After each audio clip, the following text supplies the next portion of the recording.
So y'all been getting on my nerves about this Bible, and I'm gonna go ahead and tell you where it all came from and how we got here. We are reading from the Sibyls, the first prophetess of Mama Wata, the theft of the African prophecy by the Catholic Church, okay, by Mama Zogby. Okay, now thinking outside of the Western patriarchal box.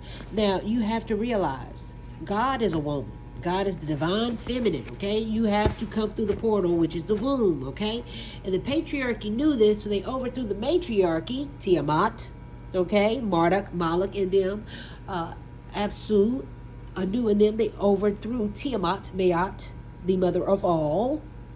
They overthrew the mother of all, and that's when the patriarchy started rising to power over the matriarchy. And so the idea that African religious traditions, ritual practices, and social customs, divine prophecy, and fundamental beliefs once dominated both the secular and non-secular world in ancient times seems hard to imagine. Even more, the notion that African women, the oldest human beings on the planet, laid the theological foundation for Judaism, Hinduism, Christianity, and Islam under the auspices of the Black matriarchy seems even more incredible. Considering the current status of African women around the world, and one could hardly be convinced that her matriarchal presence and the enormous influence she wielded in the ancient world had far exceeded the limited physical, cultural, geographical, and political designations of which Africa and her religions are confined today. One could hardly imagine, too, that African religions had reached very high levels of theological and ritual development, and that they were original home of the world's first great oracles, prophetess, and prophets. The absence of African women in world history as major players, as opposed to exceptions to the norm or mere appendages of great men, has been problematic and disturbing at best. For the first time, her story is being unearthed and revealed and told. So let's get it done. Let's talk about the first prophetess in the world, and that's Mama Wata. She came before Jesus Christ, which is a fictional character. A fictional character. Oh, Peter. Jesus is not real, honey. Now, listen here. The first prophetess of Mama Wata, water. You see that? That's why you got to come through the portal, the womb, okay? The first prophets of Mama Wata were African women, and they were called the Sibyls. Now, this is why they made the movie Immortals in 300.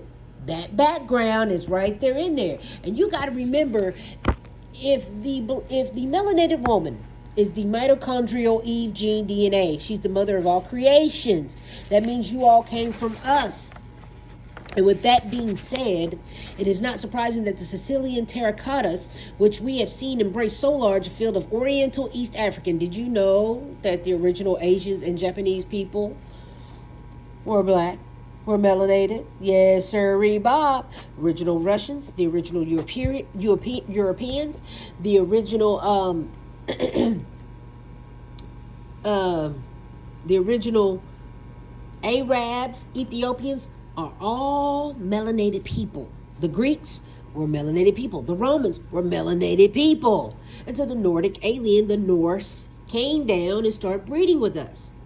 So, we have seen embrace of so large a field of Oriental East African, Egyptian, Greek, and Roman mythology should also contain illustrations of oracle beings and virgin pagan prophetess who played an important part in of the rise of Christianity, whose books were largely used by the ancient fathers of the church. They are telling you that the African Sibyl, the melanated matriarchal woman, was the beginning of everything, and she was the one who created religion and church and all that good stuff, because she had the prophecy, she had the visions.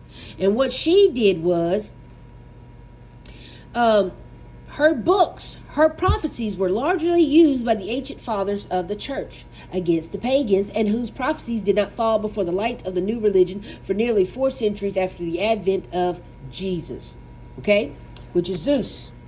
Greek, you gotta think about it. Their deities pass on to a new body or a new identity or new persona every millennia, I guess.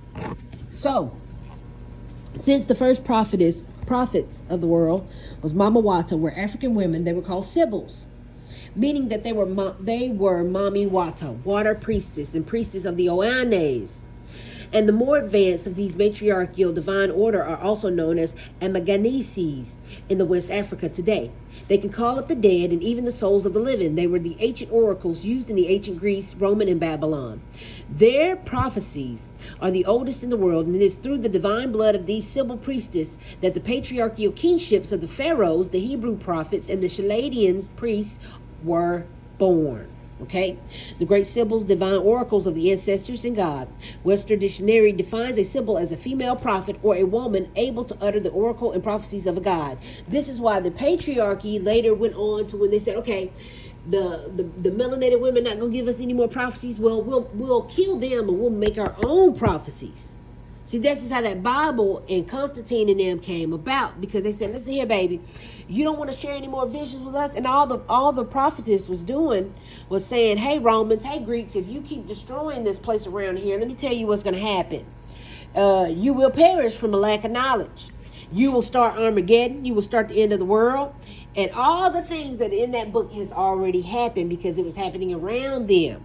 And so the Roman and the Greeks didn't like the melanated oracles telling them the truth.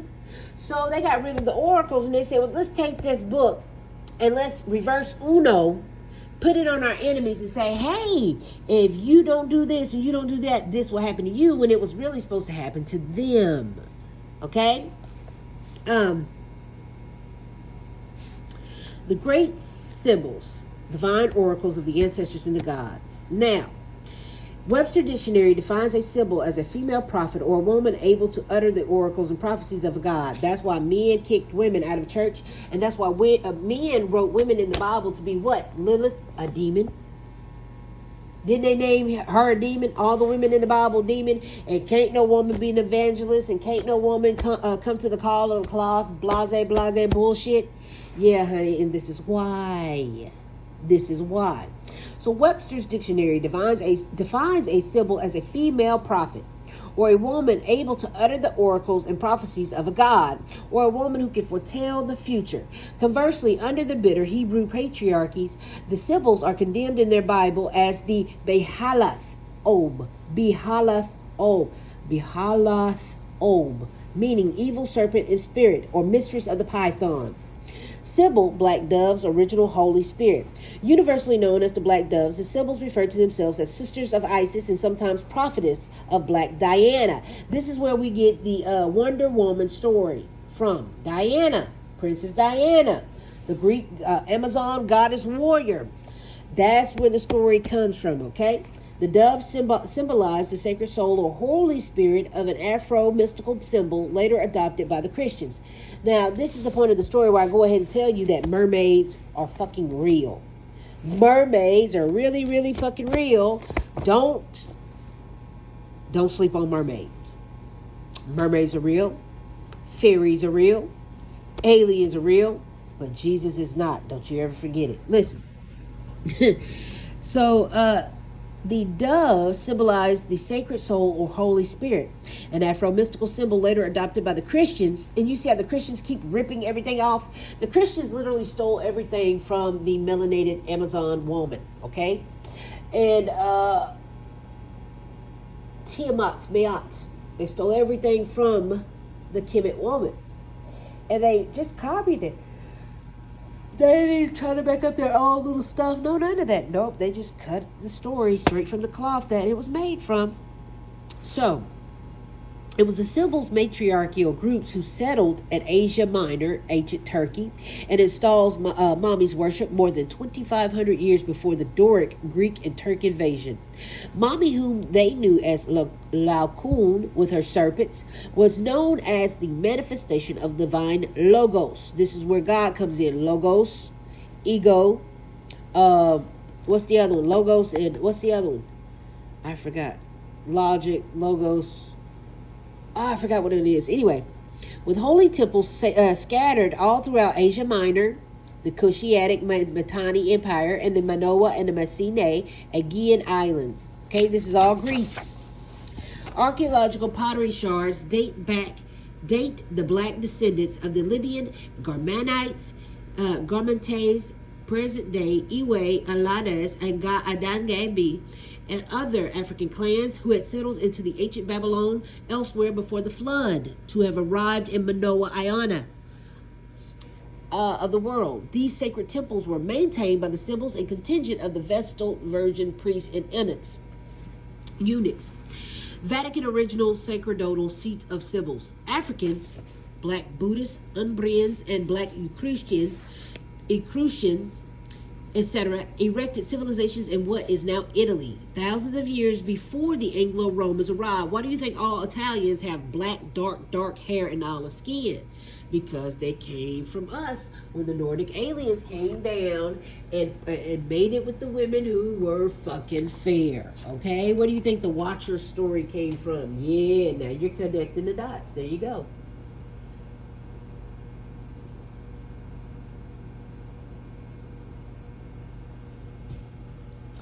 Now, other African clans had settled into ancient Babylonia elsewhere before the flood to have arrived.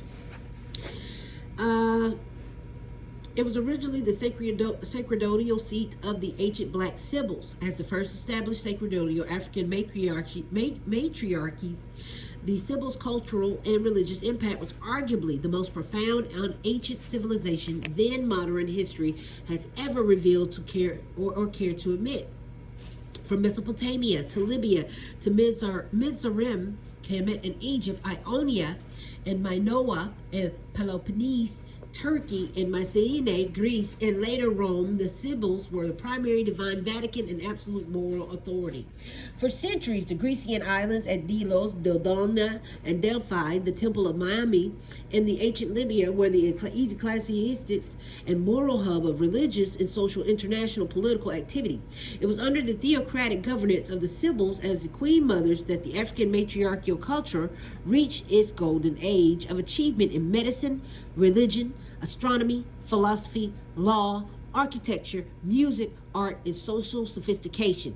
Now, this is literally telling you that melanated people are the people, the culture, who created the golden age of achievement in medicine, religion, astronomy, philosophy, law, architecture, music, art, and social sophistication. That's why Moors are black nobility. That's why melanated people, morenos, are melanated negritos, negritas, negrito. Okay? Do you understand that? The Sibyls healed sick, raised the dead long before Christ. Yes, they did. As the sole spiritual authority in the ancient world, the Sibyls were famous for uttering warnings and abominations to the villages and cities in ancient kingdoms, including their leaders, prophesying their doom or fulfilling their hopes and restoring lost glory. They right moral wrongs and punish offenders of the divine law. Centuries before Christ, they were known to heal the sick, restore dignity and strength to weak, and then sight to the blind. They were famous for curing lameness, epileptics, deaf mutes, and lepers. They were said to cast out demons and even raise up the dead. The last reference is probably meant to call up and materialize the spirit of a dead person. For example, a Sibyl named Herophile, residing in Cumene, Rome, was famed for calling up the spirit of the apostle Samuel from the dead. Sibyls' divine oracle basis for the Western Bible. However, the Sibyls is the most significant contribution were their famous oracles containing the divine prophecies that they would utter in trance possession. Remember in the movie Immortals, when all of the oracles got together on the circle and they started chanting and going in trances and summoning down the visions, summoning the prophecies. Yes. Everything they put in the movies is the truth.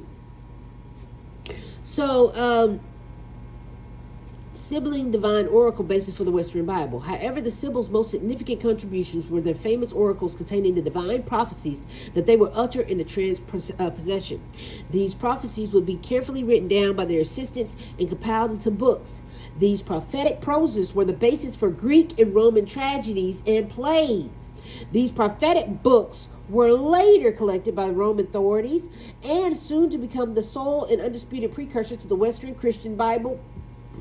It would later lay the ecclesiastical foundation of Western civilization. Over the millenniums, other Sibyl prophecies, oracles, and revelations were systematically retrieved and purchased, stolen, or haphazardly collected by various means, all throughout the ancient world where the temples existed. Like I said, no one has the real Bible because the oracles took their Bibles and destroyed them before the Romans could get to them. Okay? So stop playing. No one has the original Bible. I've been trying to tell y'all this for a very long time, and now I just got to show you.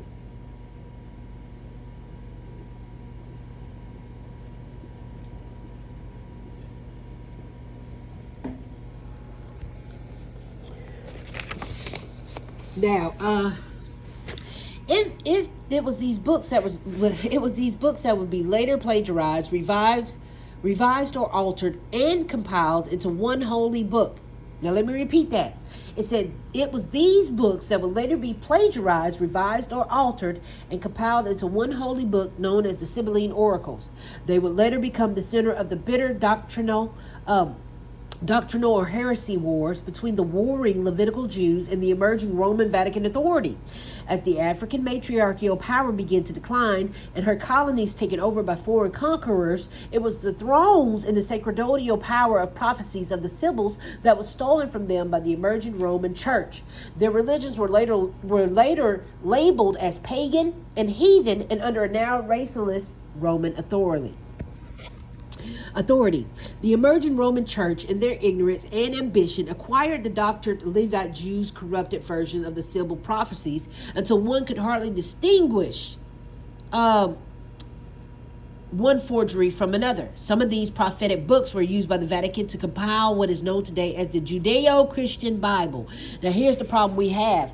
You cannot mix two religions together to serve one God.